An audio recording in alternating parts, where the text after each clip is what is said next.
El Señor les bendiga. Bueno, estamos aquí como cada día para compartir un pensamiento de la palabra del Señor. Y el día de hoy tenemos el pasaje que se encuentra en Primera de Timoteo capítulo 5, versículo 24. Primera de Timoteo capítulo 5, versículo 24. Una de las tareas tal vez más difíciles que tenemos los pastores es cuando vemos a hermanos o hermanas que el Señor no termina de bendecirlos, ¿sí?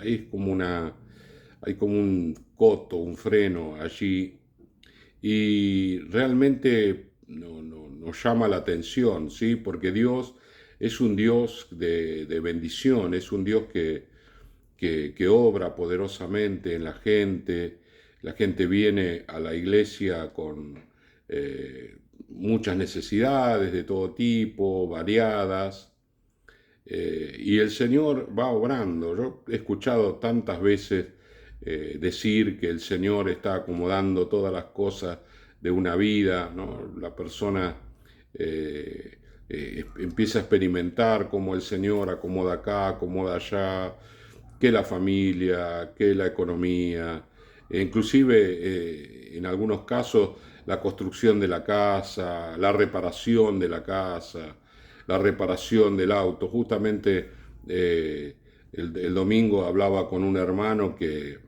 él tiene un auto que estaba con problemas serios, eh, y resulta que habla con el empresario para el cual él trabaja, y el hombre tuvo misericordia de él y le dice: mira, vos conseguiste un mecánico para arreglar tu auto, yo te doy la plata de lo que vale, los repuestos, lo que sea, y te lo voy descontando de a poco.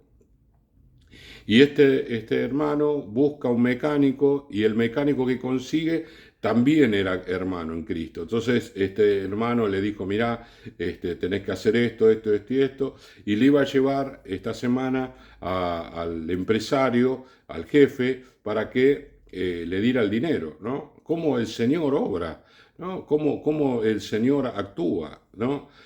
También hablando con otra persona de la iglesia que había comprado un auto y ese auto no tiene arreglo y estaba ahí en su casa tirado, y no hay manera de arreglarlo, y estaba un poco apenado un tiempo atrás porque él que necesitaba un auto para moverse, él es herrero, y bueno, ese auto no había sido una buena compra y estaba poco apesadumbrado por esto, pero charlando el domingo le dije, ¿no?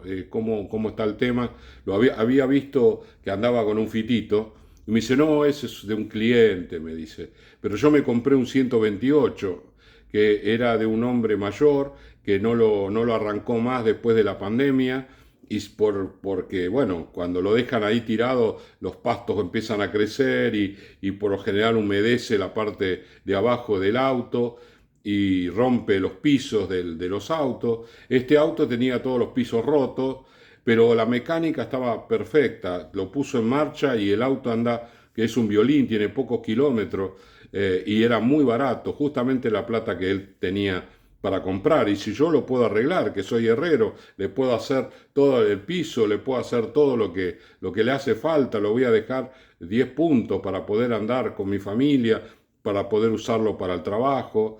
Cuando el Señor quiere obrar, obra, ¿no? Y uno dice: ¿por qué en algunas personas esto no sucede? Bueno, hay dos razones. La primera es que Dios está tratando con una vida, ¿no? Cuando Dios cierra la mano es porque Dios está allí tratando con una persona, es como tratando de que la persona reaccione, que la persona busque de Dios, que la persona esté de alguna manera bueno, queriendo que el Señor obre en su vida, ¿sí? Y la otra es la que vamos a tener ahora, vamos a leer. Dice capítulo 1 de Timoteo 5:24: los pecados de algunos hombres se hacen patentes antes de que ellos vengan a juicio, mas otros se le descubren después. ¿Cuál es la otra razón? La segunda razón. La segunda razón tiene que ver con el pecado. Cuando las personas pecan contra Dios y llega un momento en que la persona no se da cuenta de que realmente ha pecado, ¿sí? Que la persona se mete en una manera de vivir, en una forma de vivir y no se da cuenta de que está ofendiendo al Espíritu Santo de Dios e impidiendo el obrar del Espíritu Santo, impidiendo el obrar. Hace un tiempo atrás yo estaba en la iglesia y viene una persona a hablar conmigo y cuando estaba hablando esta persona, bueno, empieza a hablarme y después termina confesando que él tenía prácticamente una familia paralela a su familia y que él se había arrepentido delante del Señor y que le había pedido perdón a su esposa y que su esposa lo había perdonado y que él ahora iba a caminar. Yo me quedé pero duro, ¿no? Porque jamás pensé que esta persona estaba haciendo, yo veía que Dios no lo bendecía, yo veía que siempre estaba estancado ahí, ¿no? Por eso dice la palabra, hay pecados de algunos hombres que se hacen patente antes del juicio, antes de que nosotros estemos cara a cara con el Señor, ¿no? El Señor lo saca a luz. Hay gente que vive en el pecado y se acostumbró a vivir en el pecado, está atado al pecado. La Biblia dice que el que hace pecado es esclavo del pecado, así que está atado allí al pecado, está sometido al pecado y lo considera como algo normal, como algo que está bien. Y uno le agarra y dice, pero vos cómo estás con el Señor, ¿no? Porque ve que el Señor no obra plenamente en esa vida, entonces a uno le llama la atención y le hace esa pregunta, ¿no? ¿Y vos cómo andás con eso? No, yo con el Señor estoy fenómeno. No, yo estoy espectacular. No. Mi vida es una vida.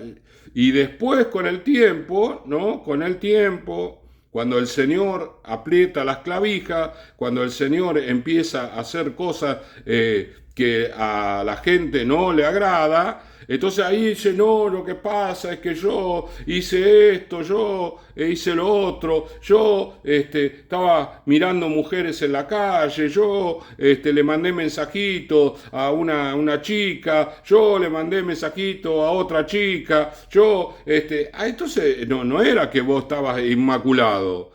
No era que vos estabas santito, blanco como Blanca Lana. No, había un montón de cosas y por esa razón el Señor no te estaba bendiciendo, Dios no estaba obrando, ¿no?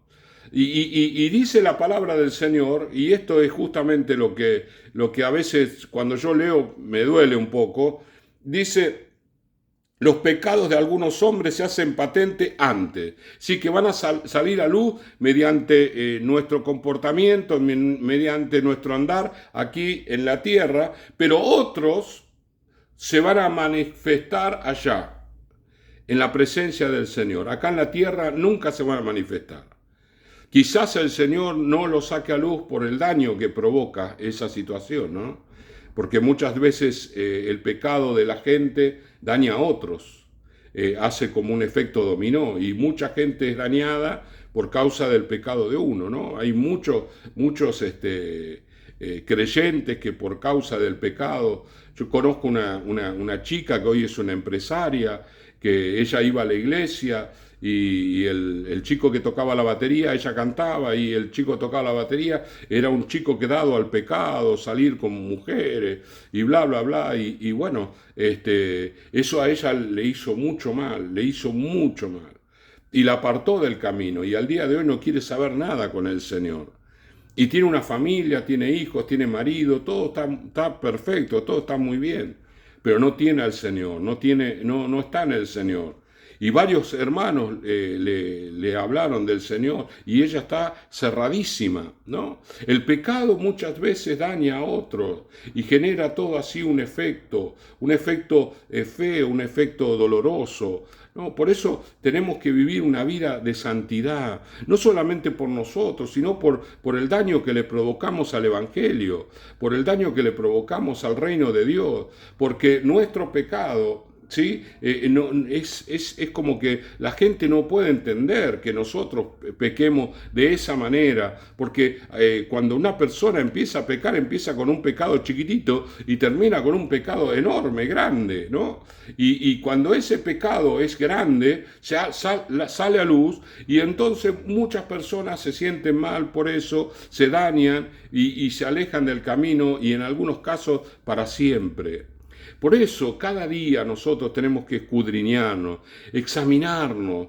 La Santa Cena es justamente un acto donde nosotros recordamos lo que el Señor hizo por nosotros en la cruz del Calvario, pero es un autoexamen de nuestra santidad.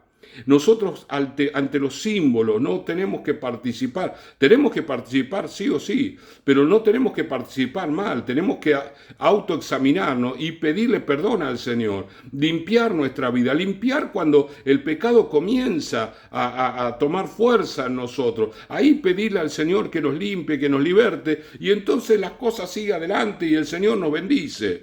Pero si nosotros no nos damos cuenta de esto, no hacemos nada con el pecado va ganando terreno, Dios empieza a cortar la bendición sobre nuestra vida y después sale a luz, y cuando sale a luz, eso es una vergüenza personal y es una vergüenza para el reino del Señor. Por eso este pasaje, el apóstol Pablo reconocía esto. Hay algunos que el pecado va a salir a luz mientras estemos aquí en la tierra, y otros van a salir a luz cuando estemos allí delante de la presencia del Señor, cuando ya nosotros hayamos partido de este mundo. Mientras estemos aquí, busquemos al Señor de tal manera que el Señor pueda mostrarnos cuál es nuestro pecado. Examinémonos delante del Señor con honestidad, para que el Señor nos limpie y para que su bendición repose sobre nosotros todos los días, que en abundancia, que el Señor nos bendiga con ríos de bendición a cada uno de sus hijos. Oramos. Señor y Padre, gracias te damos en este día. Señor, te bendecimos. Oramos, Señor, para que haya convicción de pecado en el corazón de aquellos que están actuando de manera impropia, Señor, que están ofendiendo al Espíritu Santo. Padre amado, en el nombre de Jesús, obra poderosamente, glorifícate en sus vidas, Señor, en santidad, Señor, en justicia. Dios, en el nombre de Jesús, amén, amén y amén. El Señor les bendiga.